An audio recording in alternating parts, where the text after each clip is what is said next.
Satyabhama Institute of Science and Technology, Chennai. Satyabhama Institute of Science and Technology, Chennai. அம்மா நீ சுமந்த பிள்ளை சிறகொடிந்த கிள்ளை. இன்னைக்கு அன்னையர் தினம்ல தெரியலையே. கல்யாணம் பண்ணும்போதே 2 இயர்ஸ் கழிச்சு ஒரு குழந்தை பிறந்துக்கணும், அதுவும் பெண் குழந்தையா பெற்றுக்கணுன்ற ஒரு மைண்ட் செட்லேயே நான் வாழ்ந்தேன். எல்லாரும் வந்து வேடிக்கை பார்த்துட்டு போவாங்க. இல்லை எனக்கே அதிசயம், நம்ம குழந்தை தானே இது. என்னோட குடும்பம் வந்து எல்லாம் சினிமா ஃபீல்டு தான். அப்பா அம்மா அண்ணன் தங்கச்சி சினிமாவை சுற்றி தான் ஒர்க் பண்ணிட்டு இருந்தாங்க. படிச்சேன், ஆனா ஸ்கூல் போய் படிக்கல. ஷூட்டிங்ல தான் வந்து ஃபுல்லா வந்து படிச்சது. ஒரு டிகிரி இன்ன வரைக்கும் அவங்க படிக்காம தான் இருக்கிறாங்க. என்ன பண்ண முடியும்? சைல்டு ஆர்டிஸ்டுக்கு இதுதான் நிலைமை.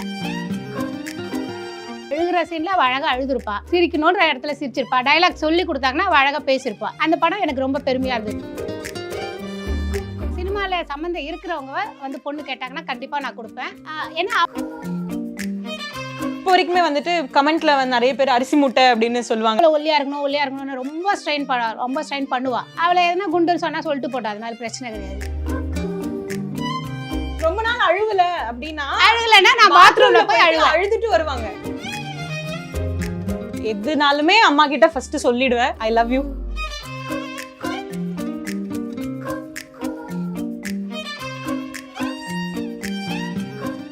கலாட்டா நேயர்களுக்கு வணக்கம். இன்னைக்கு என் கூட ரொம்ப ஸ்பெஷலான ஒரு மதர் டாட்டர் டூவோ இருக்காங்க. இவங்கள ஸ்க்ரீன்ல வந்து அம்மாக்காக பாடியெல்லாம் பார்த்துருப்போம், ஆனால் நேர்லேயே இவங்க அம்மாவை பிடிச்சி நம்ம இன்னைக்கு உட்கார வச்சிருக்கோம். எஸ், நம்மளோட இன்னைக்கு வந்து கில்லி ஃபேமஸ் புவின்னு சொல்றதா இல்லை ஜெனிஃபர்னு சொல்றதான்னு தெரியல. ஸோ ஜெனிஃபர் அண்ட் அவங்க அம்மா விக்டோரியா இருக்காங்க, அவங்களோட தான் பேச போறோம். வணக்கம். வணக்கம். அம்மா கிட்ட இருந்தே ஸ்டார்ட் பண்ணலாம். கண்டிப்பா. அவங்க குழந்தையிலேருந்தே கேமரா முன்னாடி இருக்காங்க, ரொம்ப கேமரா ஷை. எனக்கு தெரிஞ்ச கில்லி படம் பார்க்காத ஆள் கண்டிப்பா இருக்க முடியாதுதான் சொல்லணும். பார்த்தவங்க எல்லாருக்குமே வந்து அன்னையோர் ஆலயம் வந்து மறக்கவே முடியாது. இப்போ அம்மா இருக்காங்க, ஐ எம் ஷூர் எல்லாரும் இதை ரீக்ரியேட் பண்ண சொல்லுவாங்க. பட் எங்களுக்காகவும் ப்ளீஸ் ஒரே ஒரு வாட்டி அம்மா பார்த்து. அம்மா நீ சுமந்த பிள்ளை சிறகொடிந்த கிள்ளை. இன்னைக்கு அன்னையர் தினம்ல தெரியலையே. ஆமா, இன்னைக்கு அன்னையர் தினம் இல்ல, அதத்தான் நானும் சொல்றேன். ஆனா அன்னையர் தினம் அன்னைக்குதான் அம்மாவை பத்தி பாடணும்னு இல்ல, எப்பெல்லாம் தோணுதோ அப்பெல்லாம் பாடிடணும். அன்னையோர் ஆலயம். இன்னைக்கு அன்னையர் தினம் ஸ்பெஷல் எபிசோட் தான். ஸோ ஐ திங்க் இந்த சாங் ரொம்ப ஆப்டா இன்னைக்கு அமைஞ்சிருச்சு இல்லை? ஸோ அம்மா நீங்க சொல்லுங்க, ஃபர்ஸ்ட் ஜெனிஃபர் வந்து ஒரே பொண்ணுன்னு எங்களுக்கு தெரியும், பயங்கர செல்லமா வளர்த்துருப்பீங்க. பட் அந்த டே நீங்க வந்து பிரெக்னெண்டா இருக்கீங்க அப்படின்றப்போ ஒரு அம்மா ஆக போற அந்த ஒரு இமோஷன்ஸ் எப்படி இருந்துச்சு உங்களுக்கு?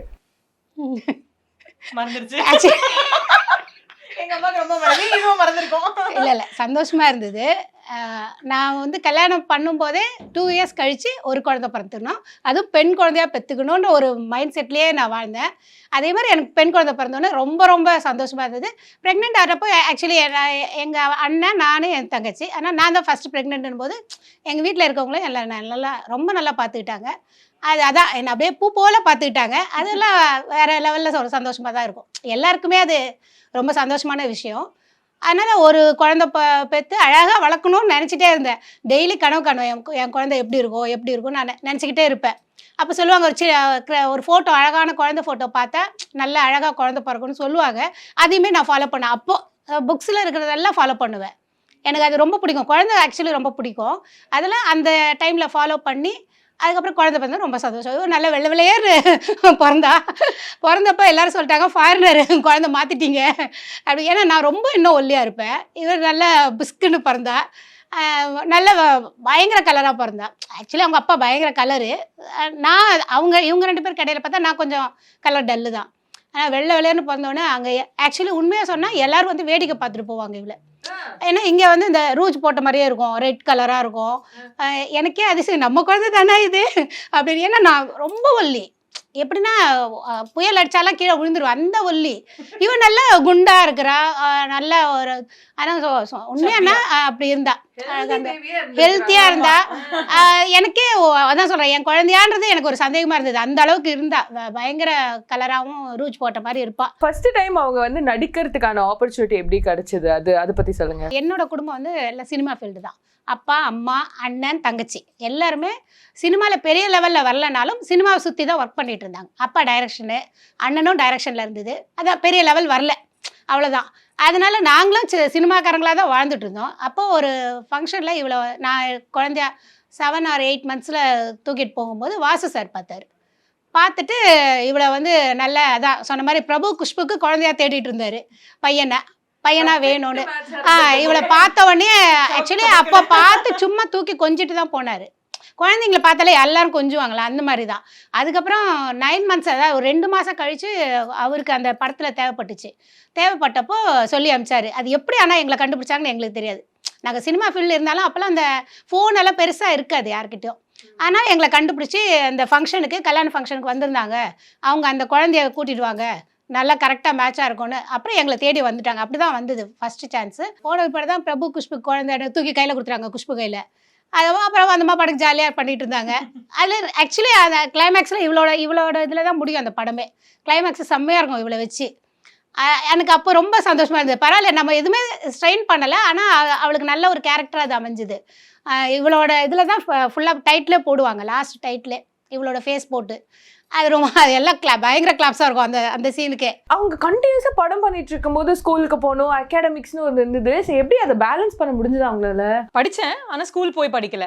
ஹோம் ஸ்கூலிங் தான். ஹோம் ஸ்கூலிங் சொல்ல முடியாது, ஷூட்டிங்கில் தான் வந்து ஃபுல்லாக வந்து படித்தது. அப்பாவும் நல்லா படிச்சிருக்காரு, அம்மா ஃபுல்லாக எனக்கு தமிழ் சொல்லி தருவாங்க, அப்பா மற்ற சப்ஜெக்ட் எல்லாமே சொல்லி தருவாங்க. And my cousin was in the same class. So அவகிட்ட வந்துட்டு நான் எக்ஸாம் பேப்பர் வாங்கிட்டு அன்னைக்கு எழுதி முடிச்சுட்டு அவள் கொண்டு வருவா.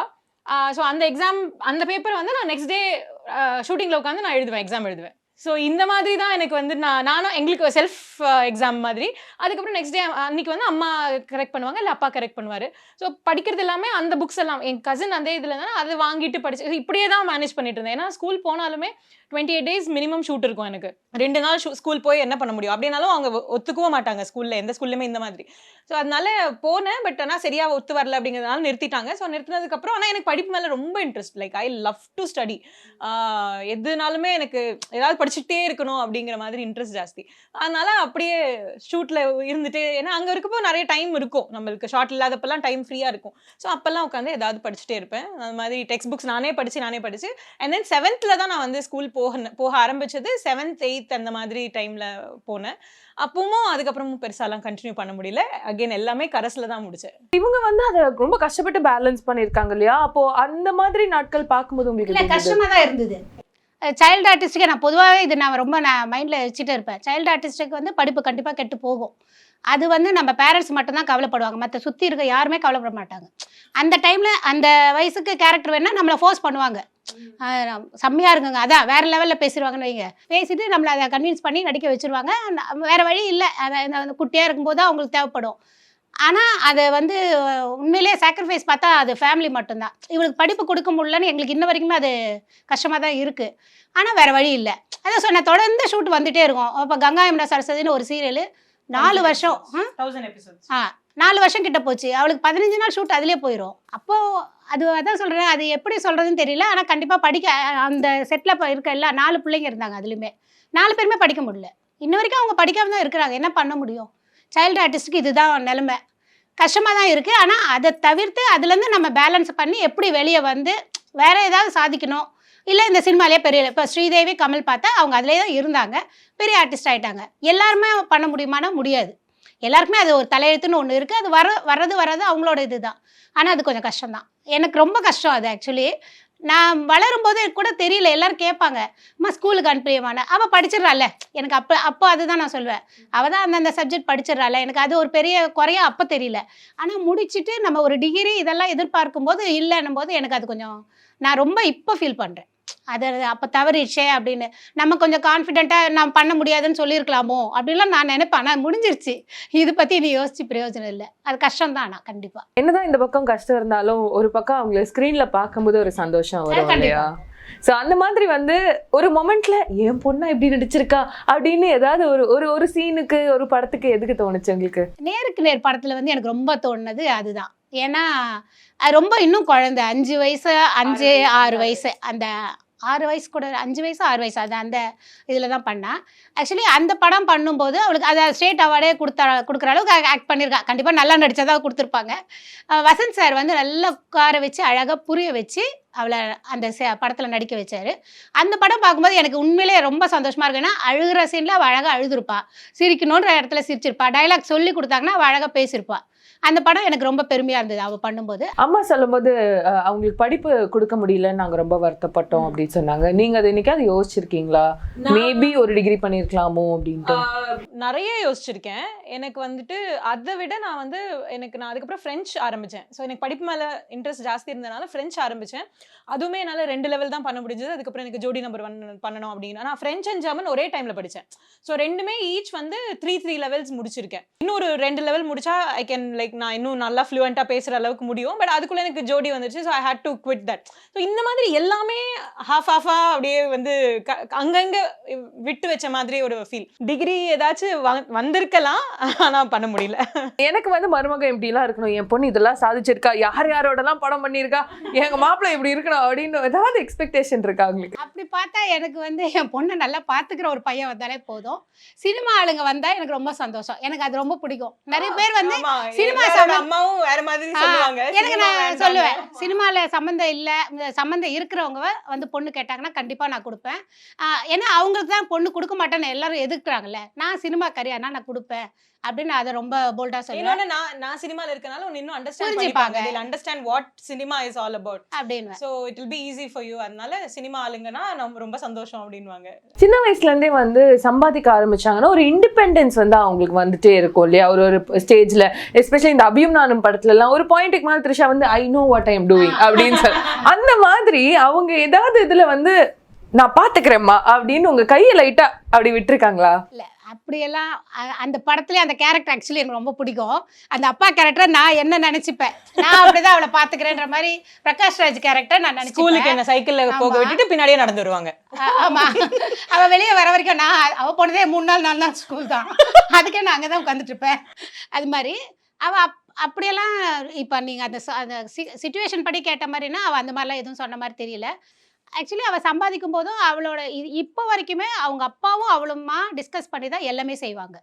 இந்த காசு விஷயத்தில் நான் எதுவுமே ஏன்னா எனக்கு நோட்டை பற்றியே எதுவுமே தெரியாது, காசு கொண்டு போய் நான் செலவு பண்ணது இல்லை, எனக்கு எதுவுமே தெரியாது.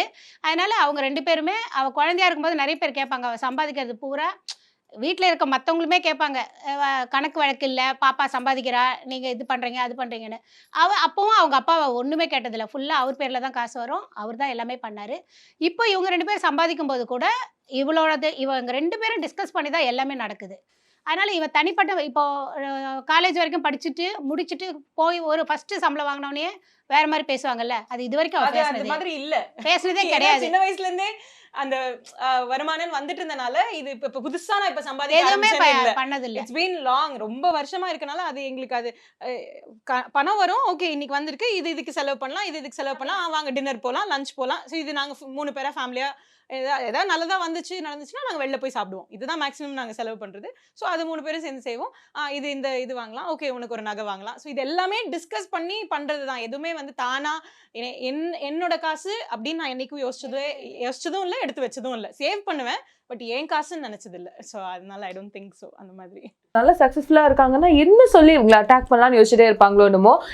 எடுத்தோன்னே வர்றது நம்ம பாடி பற்றி கமெண்ட் பண்ணுறது தான். அந்த மாதிரி வந்து நீங்கள் யோசிச்சிருக்கீங்களா, என் பொண்ணு அவள் இஷ்டத்துக்கு அவள் ஹெல்தியாக இருக்கா, உங்களுக்கு என்ன அப்படின்ற மாதிரியான கமெண்ட்ஸ்? நான் நிறையவே யோசிச்சிருக்கேன். குழந்தையா இருக்கும்போதே அவள் நல்ல குண்டாக தான் இருந்தா.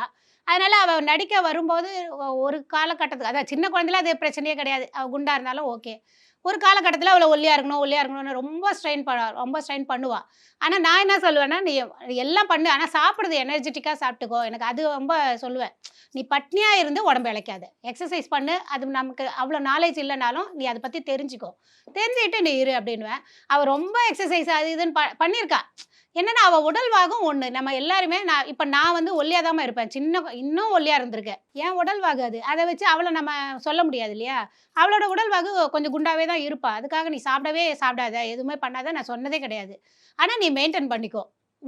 உனக்கு எப்படி உனக்கு பிடிக்குதோ, திடீர்னு ஒரு ட்ரெஸ் போட்டு பிடிக்கல அப்படின்னு நீ அழுகுறியா, அப்போ நீயே பார்த்துக்கோ, உனக்கு எங்கே உனக்கு கொஞ்சம் கை பெருசாக இருக்கா, அதெல்லாம் நீ தான் மெயின்டைன் பண்ணோம், இதை நாங்கள் பர்டிகுலராக சொல்லிட்டு இருக்க மாட்டோம், அது மட்டும் தான் சொல்லுவேன். இன்னொன்று இவன் ஒல்லியானாலும் நல்லா இருக்க மாட்டா, அவள் வேறு மாதிரியா இருப்பா, நமக்கு நம்ம பொண்ணு மாதிரியே இருக்க மாட்டா அவள்.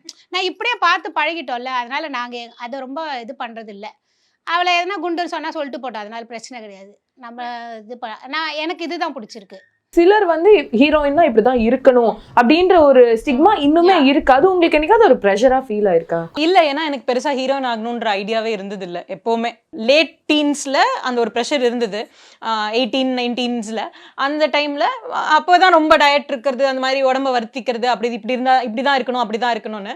பட் அதுக்கப்புறம் அது வந்து பெருசா ப்ரெஷரா மாறாததுக்கு காரணம் எனக்கு பெருசா அந்த ஹீரோயின் ஆகியே ஆகணும் அந்த மாதிரியான ஒரு idea I didn't have. Always I wanted to do is like good character roles. நல்ல அந்த ரோல் நான் ஒரே ஒரு scene வந்திருந்தாலுமே I have to be there. நான் அங்க இருந்திருக்கேன்றது தெரியணும், அவ்வளவுதான்.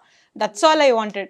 அதனால அதுக்கப்புறம் அது ரொம்பவே இன்னும் கேஷுவல் ஆயிடுச்சு. யார் என்ன சொன்னாலும் இப்போ வரைக்குமே வந்துட்டு கமெண்ட்ல வந்து நிறைய பேர் அரிசி முட்டை அப்படின்னு சொல்லுவாங்க. அது பாடி ஷேமிங்னு தெரியாமலே வந்து அது கேஷுவலா. ஸோ அதை நான் இப்போ வரைக்கும் ஹார்ட் போட்டுட்டு ஓகே ஃபைன் அப்படின்னு. பயங்கரமா ஷாப்பிங் பண்றது யாரு?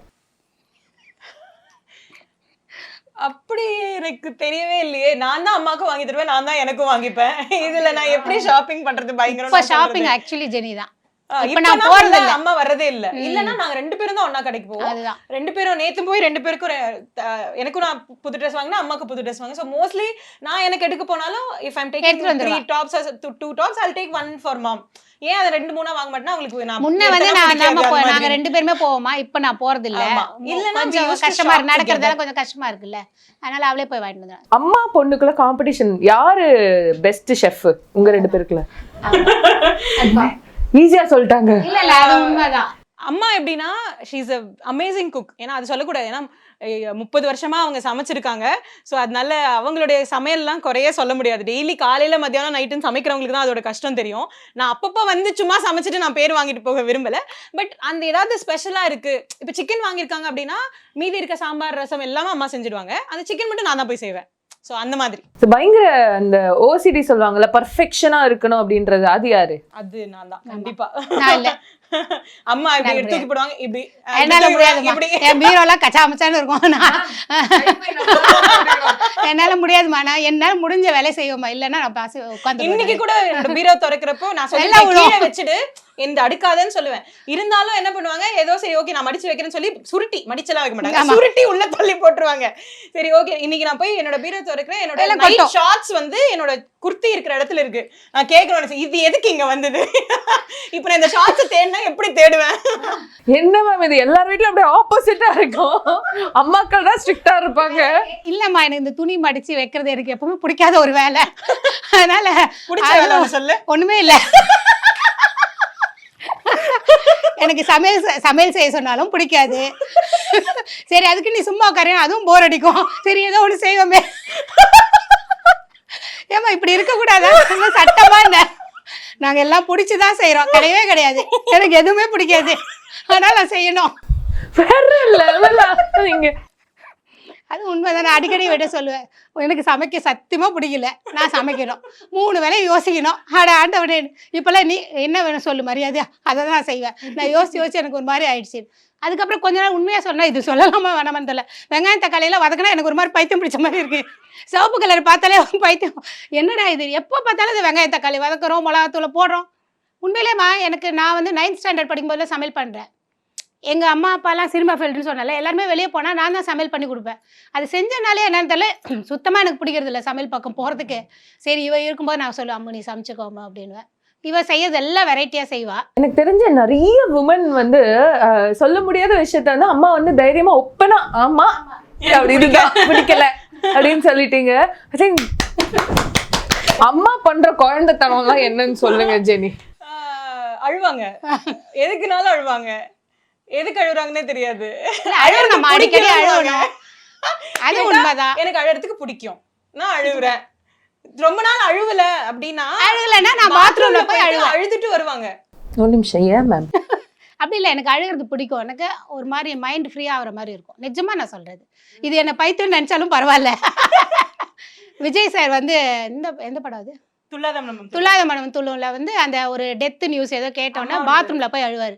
அந்த சீன் எனக்கு வாழ்க்கையிலே மறக்க முடியாத ஒரு சீன். ஏன்னா நான் அதை செய்கிறேன், எப்போவுமே நான் செய்வேன். எனக்கு வந்து எல்லாரும் இருக்காங்க. எம்ஜிஆர் இறந்தப்போ நான் எங்கள் நாத்தனார் வீட்டில் போய் மாட்டிக்கிட்டேன். அவங்கெல்லாம் உண்மையிலே அவங்க எம்ஜிஆர்னா பெருசாக எல்லாம் தெரியாது. நான் எம்ஜிஆர்னா எனக்கு ரொம்ப பிடிக்கும்.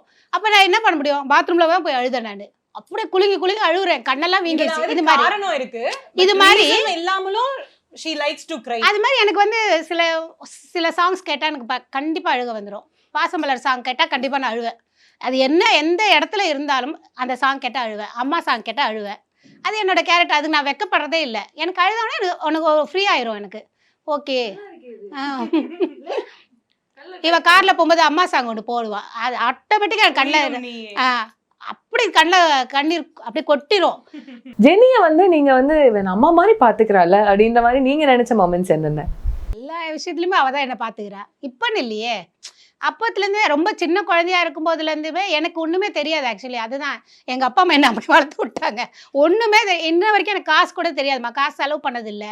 அதனால எங்கே போனாலும் இவ தானே என்னை கூட்டிகிட்டு போகிறா. அதனால எல்லா எண்டில் போய் விட்டா அம்மாக்கு எனக்கு தெரியாது. வர தெரியாது. I'm not talking about other area. இந்த ஏரியால இந்த ரோட்ல எண்டில் போய் விட்டனா என் அப்பா அடிக்கடி சொல்லுவார், உன்னை தொலைக்கிறது ரொம்ப ஈஸி, திருவிழாக்கெல்லாம் போகணும்னு அவசியமே இல்லை, இந்த ஸ்ட்ரீட் எண்ட்ல போய் விட்டா. எனக்கு ஒண்ணுமே தெரியாதுமா. நான் வீடு சொல்ல தெரியாது, போன் நம்பர் தெரியாது, ஆமா எதுவுமே தெரியாது. ஸோ அதனால ரொம்ப நாங்க பாதுகாப்பா வச்சுக்கணும் அம்மாவை. அதனால இவதான் எல்லாமே பாத்துக்கிறா. என்ன ரொம்ப குழந்தையில இருந்தே என்ன பாத்துட்டு இருக்கா. அதனால எல்லா தருணமும் அவ எனக்கு அம்மாவா தான் இருந்திருக்கிறா. இல்ல அப்படிலாம் சொல்ல முடியாது. வீட்டு நிர்வாகம் மொத்தமும் அம்மா தான் பாக்குறாங்க. பிரில்லியன்ட் இல்லைன்னா சொல்லவே முடியாது. எங்களை 2 பேரையும் இவ்வளவு நாங்க பண்றோம் அப்படின்னா எங்க 2 பேரும் ஆட்டி படிக்கிறது எங்க அம்மா தான். ஆட்டி. ஸோ அதனால ஷீ இஸ் வெரி இன்டெலிஜென்ட். அவங்க வந்து கம்மியா அவங்க நினைச்சுப்பாங்க, எனக்கு இவ்வளவுதான் போல இருக்கு, நான் மறந்துடுவேன் நிறைய விஷயத்த. She forgets easily. எல்லாமே மறந்துடுவாங்க, எனக்கு மறந்துருது. ஸோ இதெல்லாம் ஸோ நான் அவ்வளவுதான் அப்படின்னு அவங்களாம் நினைச்சுக்கிறாங்க. பட் அட்ரஸ்ல எல்லாம் ஷீ இஸ் வெரி புவர், அதெல்லாம் ஓகே. பட் வீடுன்னு நடத்துறதுல she is very good at it. Very home minister அவங்க தான். ஸோ யா, சூப்பரா சொல்லியிருக்காங்க பாருங்க. ஸோ இந்த மதர்ஸ் டே அன்னைக்கு ஸ்பெஷலா ஜெனி வந்து அவங்க அம்மாவுக்கு ஒரு விஷயம் சொல்லணும், இது வரைக்கும் நான் உங்க கிட்ட சொன்னதே இல்லை அப்படின்னா ஏதாவது இருக்கா? அப்படி எதுவுமே இல்லையே, எதுவும் சொன்ன. ஆமா, லைக் எவ்ரி சிங்கிள் டே நாங்க வந்துட்டு நைட் ஆனா நான் வீட்டுக்கு வந்ததுக்கு அப்புறம் அட்லீஸ்ட் ஒரு 1/2 hour 1 hour பேசிட்டு தான் தூங்குவோம்.